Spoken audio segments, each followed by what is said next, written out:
আমি মহিদেব যুব সমাজ কল্যাণ সমিতির মাধ্যমে ক্রিয়া প্রকল্পের সম্পর্কে জানতে পারি। প্রতি মাসে যে মিটিংটা হয়, মিটিংয়ে আমাদের আলোচনা হয় জেন্ডার কি, বাল্য বিবাহ কি, কোথায় কোথায় গেলে ওই নারী নির্যাতন আটকানো যাবে। সবজি চাষ করা শিখছি, কম বয়সে আমি বাল্য বিবাহের শিকার হচ্ছি, আবার আমার মেয়েকে আমি বাল্য বিবাহের শিকার করছি।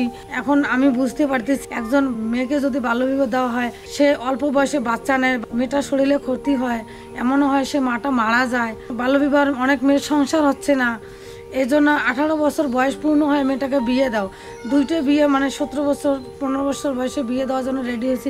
আমি যে বুঝেছি যে দেখো, যদি তোমরা বাল্য বিবাহের শিকার হন বিয়ে দেওয়ার জন্য, তাহলে আমরা 109 নম্বরে ফোন দেবো, দিয়ে বলি দেবো।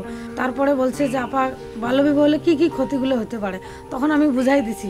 বুঝার পরে তারপরে বাল্য বিবাহ দুটো বন্ধ হয়ে গেছে। পরে গ্রামে অনেক নারী নির্যাতন দুইটা অনেক নির্যাতন হচ্ছে। আমি বলছি যে এইভাবে নারী নির্যাতন করা যাবে না, তাহলে আমরা ইউনিয়ন পরিষদে বিচার দেব।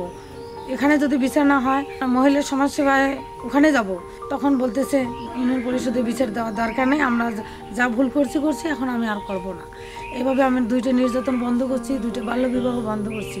ক্রিয়া প্রকল্পের ট্রেনিংগুলো পাওয়ার পরে আমার স্বামীকে বুঝেছি যে ওই মেয়ের বেলা আমি বাল্য বিবাহের শিকার করছি, কিন্তু এই মেয়েকে আমি 18 বছর পূর্ণ করার পর আমি বিয়ে দেবো।